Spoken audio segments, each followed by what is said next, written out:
ओम शांति। ओम शांति। ओम शांति। ओम शांति। ओम शांति। ओम शांति। आज 23 अप्रैल 2025 प्रातः मुरली बाप दादा मधुबन।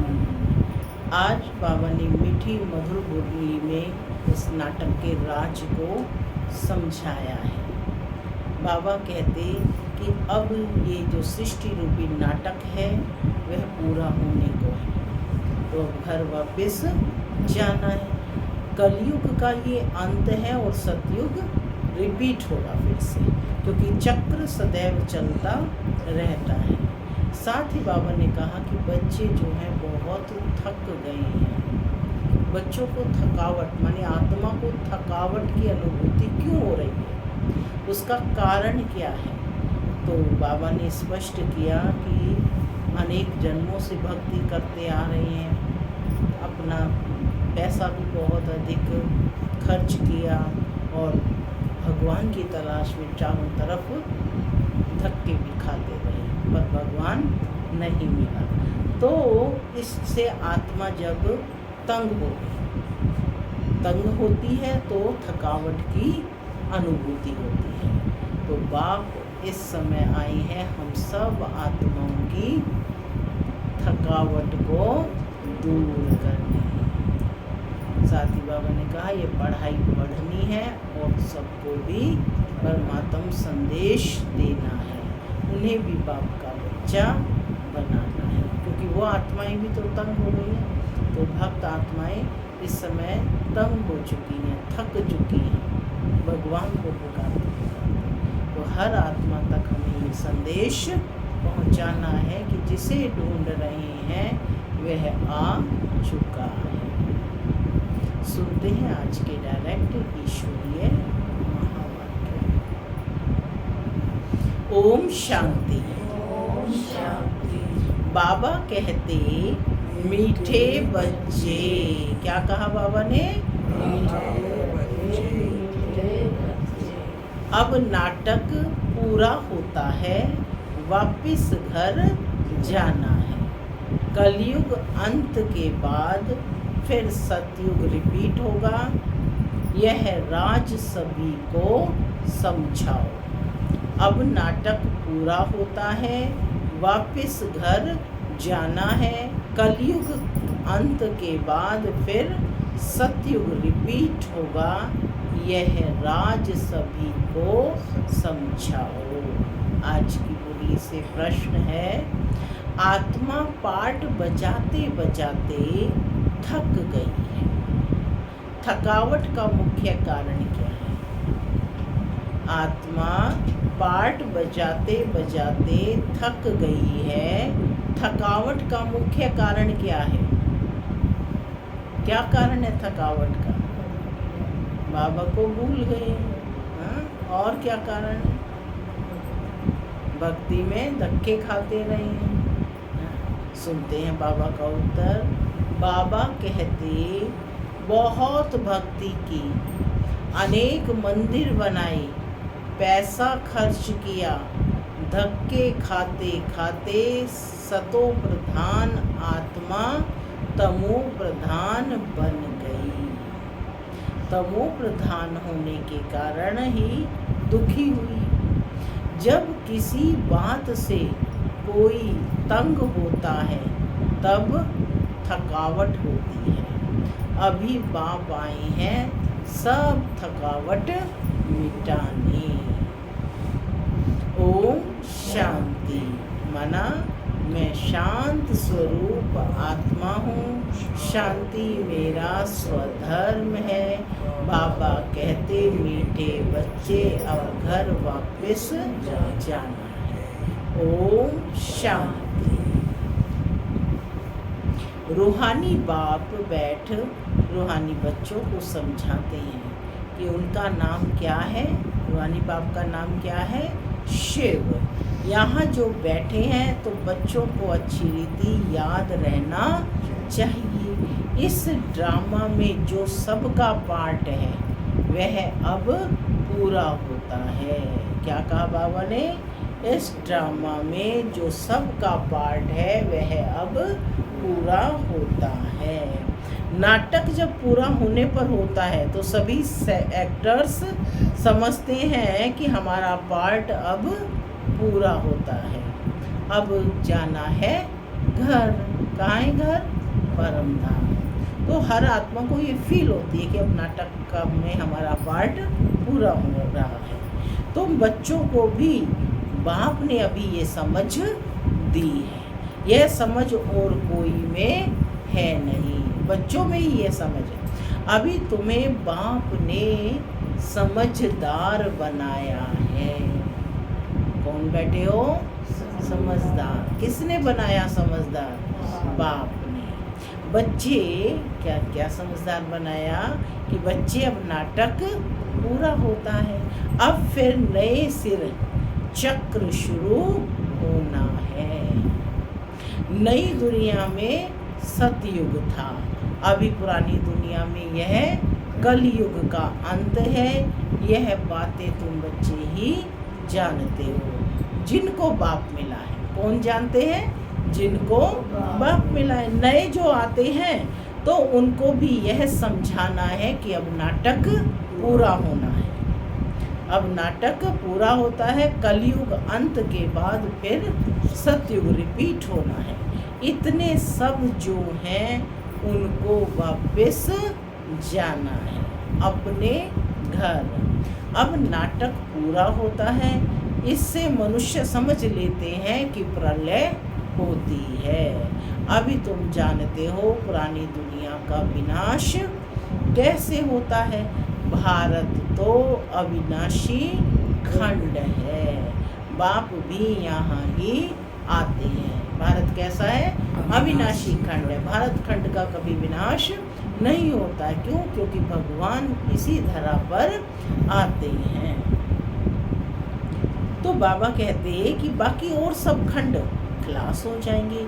यह ख्यालात और कोई की बुद्धि में आ नहीं सकते। बाप तुम बच्चों को समझाते हैं कि अब नाटक पूरा होता है, फिर रिपीट करना है। आगे नाटक का नाम भी तुम्हारी बुद्धि में नहीं था, पहले नहीं कहते थे, कहने मात्र कहते थे। यह सृष्टि नाटक है जिसमें हम सब एक्टर्स हैं। आगे जब हम कहते थे तो शरीर को समझते थे, अब बाप कहते हैं अपने को आत्मा समझो और बाप को याद करो। हम को वापस घर जाना है। अब हमको वापस घर जाना है, वह है स्वीट होम। उस निराकारी दुनिया में हम आत्माएं रहती हैं। यह ज्ञान कोई भी मनुष्य मात्र में नहीं है। अभी तुम संगम पर हो, जानते हो अभी हमको वापस जाना है। पुरानी दुनिया खत्म हो तो भक्ति भी खत्म हो। भक्ति का पार्ट भी तो लास्ट तक चलेगा ना। तो बाबा कहते हैं कि पुरानी दुनिया खत्म हो तो भक्ति भी खत्म हो। पहले पहले कौन आते हैं? कौन आते हैं? लक्ष्मी नारायण आते हैं, माने देवी देवता धर्म की आत्माएं आती हैं। कैसे? यह धर्म नंबरवार आते हैं। यह बातें कोई शास्त्रों में नहीं है। यह बाप नई नई बातें समझाते हैं, यह और कोई समझा ना सके। बाप भी एक ही बार आकर समझाते हैं। ज्ञान सागर बाप आते ही एक बार हैं, जबकि नई दुनिया की स्थापना और पुरानी दुनिया का विनाश करना है। बाप की याद के साथ यह चक्र भी बुद्धि में रहना चाहिए। कल भी बाबा ने कहा था ना कि तुम कौन हो? स्वदर्शन चक्रधारी। खुद भी बनना है और दूसरों को भी बनाना है। आज भी बाबा कह रही हैं कि बाप की याद के साथ साथ यह चक्र भी बुद्धि में रहना चाहिए कि अब नाटक पूरा होता है, हम जाते हैं अपने घर। पाठ बजाते बजाते हम थक गए हैं, पैसा भी खर्च किया, भक्ति करते करते हम सतो प्रधान से तमो प्रधान बन गए हैं। दुनिया ही पुरानी हो गई है। नाटक पुराना कहेंगे? नहीं। क्या नाटक को पुराना कहेंगे? नहीं। नाटक तो कभी पुराना होता नहीं। नाटक तो नित्य नया है। हर पल किसी को पता है अगले समय क्या पार्ट प्ले होना है। तो बाबा कहते हैं नाटक तो नित्य नया है, यह चलता ही रहता है। बाकी दुनिया पुरानी होती है। हम एक्टर्स तमो प्रधान दुखी हो जाते हैं, थक जाते हैं। सतयुग में थोड़े ही थकेंगे।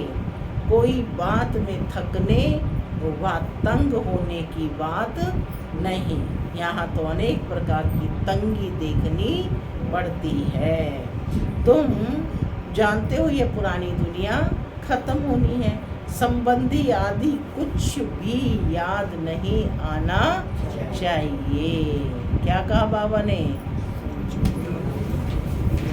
हाँ, जिनमें सारा दिन बुद्धि पड़ी रहती है तो एक बाप को ही याद करना चाहिए, जिससे विकर्म विनाश होते हैं। विकर्म विनाश होने का और कोई उपाय नहीं है। गीता में भी मन मना भव अक्षर है। किसमें?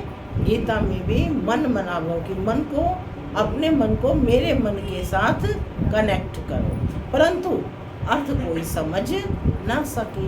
बाप कहते हैं मुझे याद करो और वर्षे को याद करो। तुम विश्व के वारिस अर्थात मालिक थे, अभी तुम विश्व के वारिस बन रहे हो, तो कितनी खुशी होनी चाहिए। अभी तुम कोड़ी से हीरे मिसल बन रहे हो। यहाँ तुम आए ही हो बाप से वर्षा लेने। क्या वर्षा मिलता है बाप से?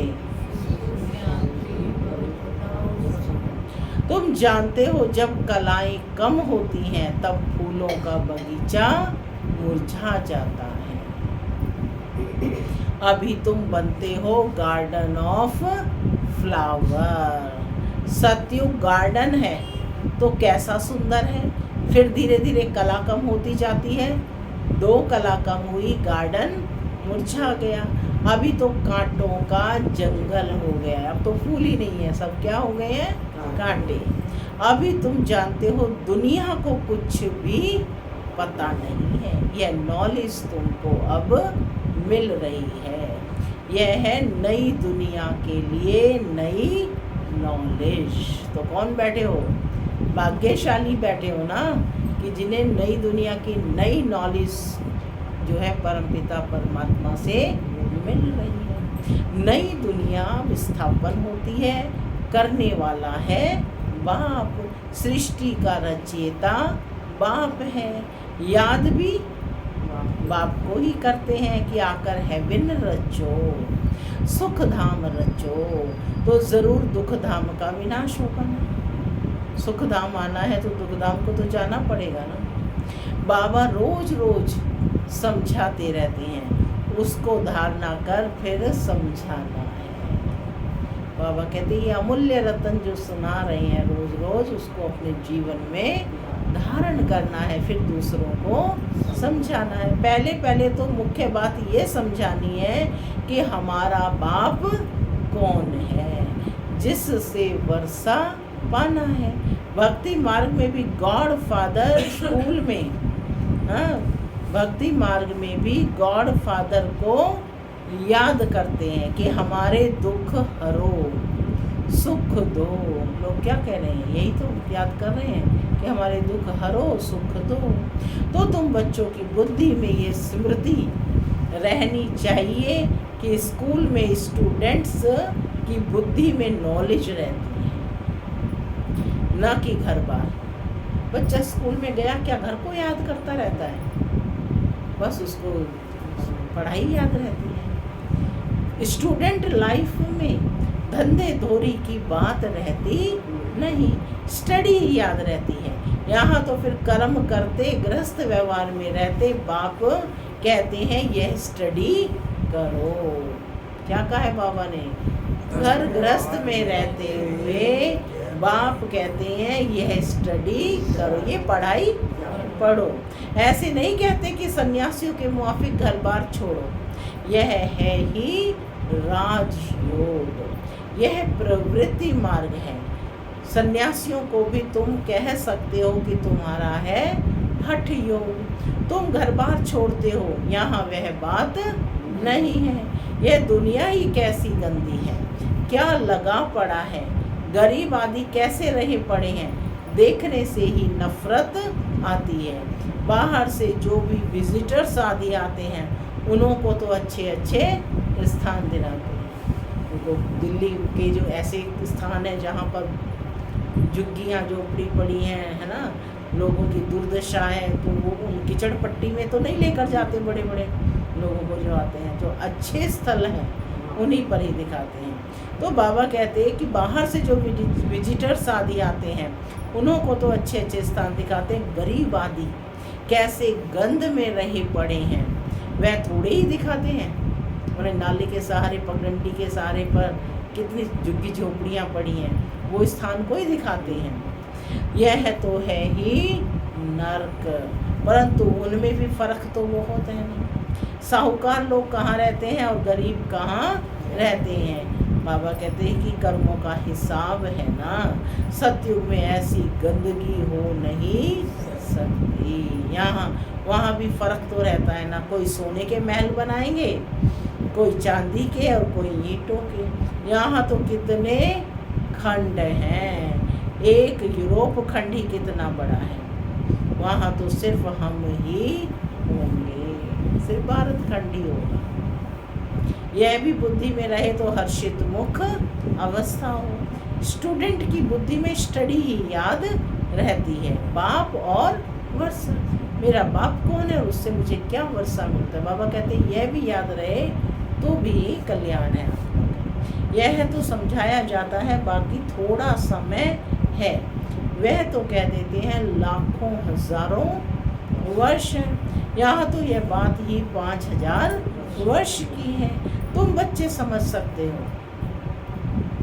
अभी हमारी राजधानी की स्थापना हो रही है। क्या हो रही है, कौन कर रही है, स्वयं परम पिता परमात्मा आए हुए हैं, राजधानी की स्थापना कर रहे हैं। बच्चों को लायक बना रहे हैं पढ़ाकर। बाकी सारी दुनिया खत्म होनी है, यह पढ़ाई है ना। बुद्धि में याद रहे हम स्टूडेंट हैं। कौन है हम, स्टूडेंट। हमको भगवान पढ़ाते हैं तो भी कितनी खुशी रहे। यह क्यों भूल जाता है, माया बड़ी प्रबल है, वह भुला देती है। माया तो ताक में बैठी है ना कि मेरे पाले से बच्चा भगवान की तरफ ना जाए, वो अपनी तरफ खींचती है। तो बाबा कहते हैं कि स्कूल में सब स्टूडेंट्स पढ़ रहे हैं, सभी जानते हैं कि हमको भगवान पढ़ाते हैं। वहाँ तो अनेक प्रकार की विद्या पढ़ाई जाती है, अनेक टीचर्स होते हैं। यहाँ तो एक ही टीचर है, एक ही स्टडी है। कहीं भी चले जाइए एक ही स्टडी है। बाकी नायब टीचर्स तो ज़रूर चाहिए। स्कूल है एक, बाकी सब ब्रांचेस हैं। स्कूल है एक, बाकी सब उसकी ब्रांचेस हैं, यानी उसकी शाखाएं हैं। पढ़ाने वाला भी एक बाप है। बाप आकर सभी को सुख देते हैं। तुम जानते हो आधा कल्प हम सुखी रहेंगे, तो यह भी खुशी रहनी चाहिए कि शिव बाबा हमको पढ़ाते हैं। शिव बाबा रचना रचते ही हैं स्वर्ग की। हम स्वर्ग का मालिक बनने के लिए पढ़ते हैं। कितनी खुशी अंदर में रहनी चाहिए। वह स्टूडेंट भी खाते पीते सब कुछ कर घर का काम आदि करते हैं। हाँ, कोई हॉस्टल में रहते हैं तो वो जास्ती पढ़ाई में ध्यान उनका रहेगा। सर्विस करने के लिए बच्चियाँ बाहर में जाती हैं, बाहर में रहती भी हैं। कैसे कैसे मनुष्य आते हैं। यहाँ तो तुम कितने सेफ बैठे हो, कोई अंदर घुस ना सके।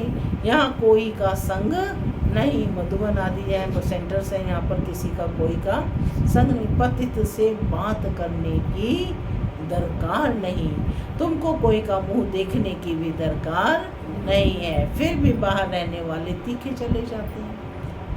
सेंटर्स पर रहने वालों से बाहर रहने वाले तीखे चले जाते हैं। कैसा वंडर है। बाहर रहने वाले कितनों को पढ़ाकर आप समान बनाकर और ले आते हैं। बाबा समाचार पूछते हैं कि कैसे पेशेंट को ले आए हो। कोई बहुत ख़राब पेशेंट है तो उनको 7 रोज़ भट्टी में रखा जाता है। यहाँ कोई भी शूद्र को नहीं ले आना है। यह मधुबन है, जैसे कि तुम ब्राह्मणों का एक गांव। यहाँ बाप तुम बच्चों को बैठ समझाते हैं, विश्व का मालिक बनाते हैं। कोई शूद्र को ले आएंगे तो वह वाइब्रेशन खराब करेगा। तुम बच्चों की चलन भी बहुत रॉयल चाहिए। इसीलिए नियम है कि 7 डेज कोर्स किया हो, है ना, उसी के बाद वहाँ पर ले जाया जाता है। मुरली सुनते हो, 1 साल का नियम बना रखा है ना, तो वह इसीलिए बनाया है। आगे चल तुमको बहुत साक्षात्कार होते रहेंगे। क्या कहा बाबा ने? आगे चलकर तुमको बहुत साक्षात्कार होते रहेंगे कि वहाँ क्या क्या होगा। जानवर भी कैसे अच्छे अच्छे होंगे। सतयुग में जानवर भी दिखाते ना, श्री कृष्ण के साथ गैया हैं, कितनी सुंदर, सब अच्छी चीज़ें होंगी। सतयुग की कोई चीज़ यहाँ हो ना सके, वहाँ फिर यहाँ की चीज़ हो ना सके। तुम्हारी बुद्धि में है कि हम स्वर्ग के लिए इम्तिहान पास कर रही हैं। जितना पढ़ेंगे और फिर पढ़ाएंगे। टीचर बन औरों को रास्ता बताते हैं। सब टीचर्स हैं। बाबा ने क्या कहा? सब टीचर्स हैं, सबको टीच करना है। पहले तो बाप की पहचान दे बतलाना है कि बाप से यह वर्षा मिलता है। गीता बाप ने सुनाई है। किसने दिया गीता का ज्ञान? परम पिता शिव परमात्मा ने। यह प्रजापिता ब्रह्मा है, तो ब्राह्मण भी यहाँ चाहिए। ब्रह्मा भी शिव बाबा से पढ़ते रहते हैं। तुम अभी पढ़ते हो विष्णुपुरी में जाने के लिए। यह है तुम्हारा अलौकिक घर। लौकिक, पारलौकिक और फिर है अलौकिक। नई बात है ना। भक्ति मार्ग में कभी ब्रह्मा को याद नहीं करते थे। ब्रह्मा बाबा बाप है, यह है फिर अलौकिक। इनको तुम सूक्ष्म वतन में भी देखते हो, ब्रह्मा को सूक्ष्म वतन में भी देखते हो, फिर यहाँ भी देखते हो। लौकिक बाप तो यहाँ देखने में आता है, पारलौकिक बाप तो परलोक में ही देख सकते हैं। यह फिर है अलौकिक वंडरफुल बाप। यह कौन? ब्रह्मा बाप। इस अलौकिक बाप को समझने में ही मूझते हैं। शिव बाबा के लिए तो कहेंगे कि वह निराकार है, तुम कहेंगे वह बिंदी है। वह करके अखंड ज्योति व ब्रह्म कह देते हैं। अनेक मत है, तुम्हारी तो एक ही मत है। एक द्वारा बाप ने मत देना शुरू किया। एक द्वारा बाबा कहते कि शिव बाबा के लिए कहेंगे कि वह तो है निराकार। तो एक द्वारा बाप ने मत देना शुरू की, फिर वृद्धि कितनी होती है।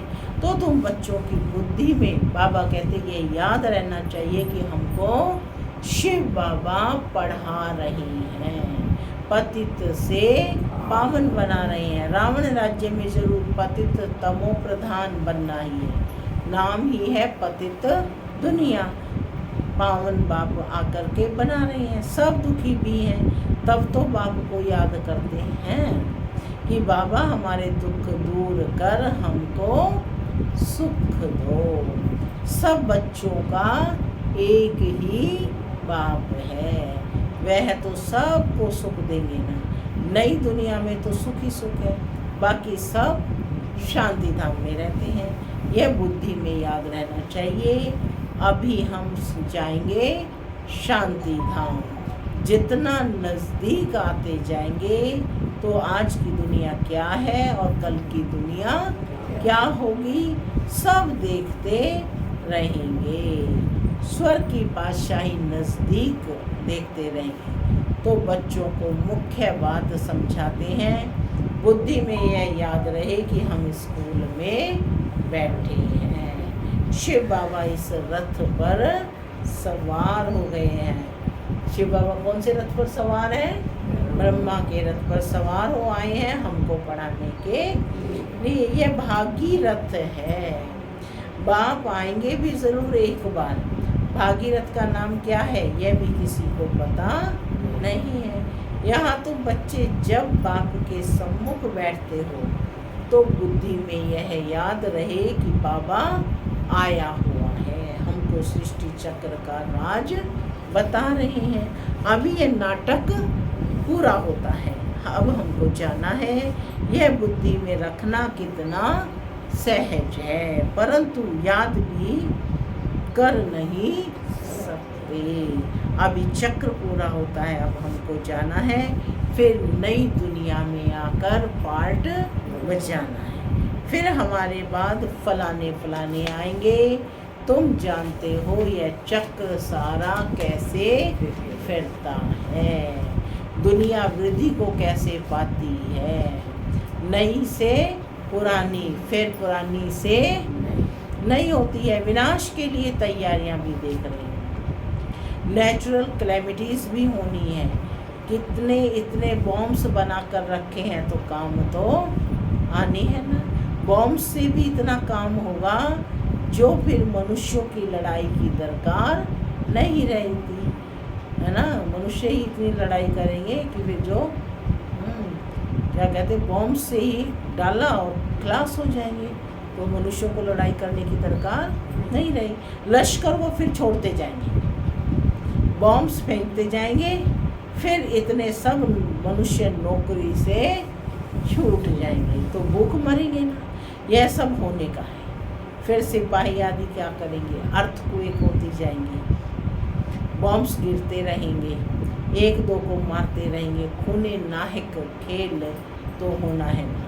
तो यहाँ सब जब आकर बैठते हो तो इन बातों में रमण करना चाहिए। शांति धाम सुख धाम को याद करते रहो।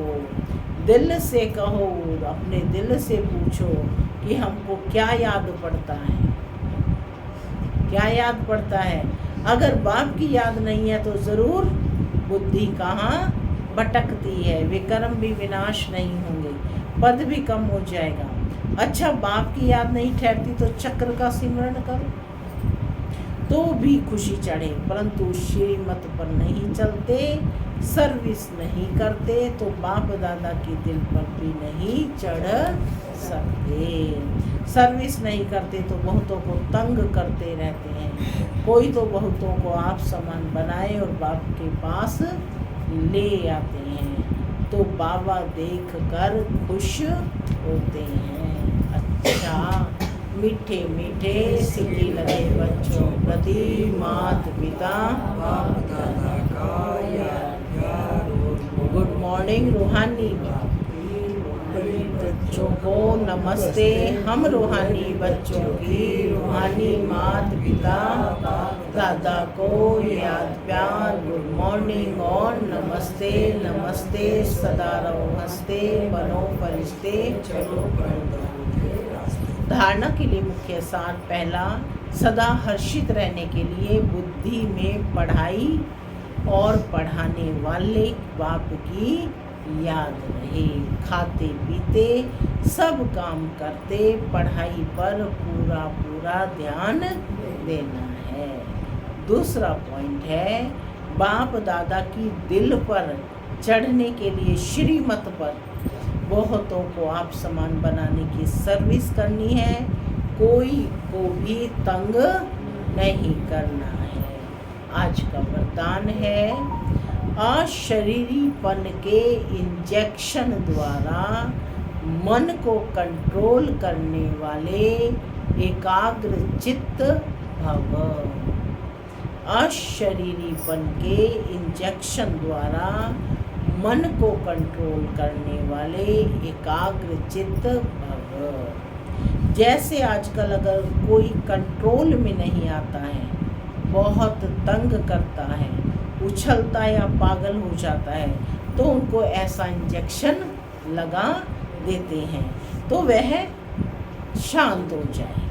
ऐसे अगर संकल्प शक्ति आपके कंट्रोल में नहीं आती तो अशरीरीपन का इंजेक्शन लगा दो, फिर संकल्प शक्ति व्यर्थ नहीं उछलेगी, सहज एकाग्र चित्त हो जाएंगे। लेकिन यदि बुद्धि की लगाम बाप को देकर फिर ले लेते हैं तो मन व्यर्थ की मेहनत में डाल देता है। अब व्यर्थ की मेहनत से छूट जाओ। स्लोगन है, अपने पूर्वज रूप की स्वरूप को स्मृति में रख सर्वात्माओं पर रहम करो। अपने पूर्वज स्वरूप को स्मृति में रख सर्व आत्माओं पर रहम करो। अव्यक्त इशारे कंबाइंड स्वरूप की स्मृति से विजयी बनो। जैसे शरीर और आत्मा दोनों कंबाइंड होकर कर्म कर रही हैं, ऐसे कर्म और योग दोनों कंबाइंड हो। कर्म करते याद ना भूले और याद में रहते कर्म ना भूले, क्योंकि आपका टाइटल है ही कर्म योगी। कर्म करते याद में रहने वाले सदा न्यारे और प्यारे होंगे, हल्के होंगे, नॉलेजफुल के साथ साथ पावरफुल स्टेज पर। नॉलेजफुल और पावरफुल ये दोनों स्टेज कंबाइंड हों तब स्थापना का कार्य तीव्र गति से होगा। ओम शांति।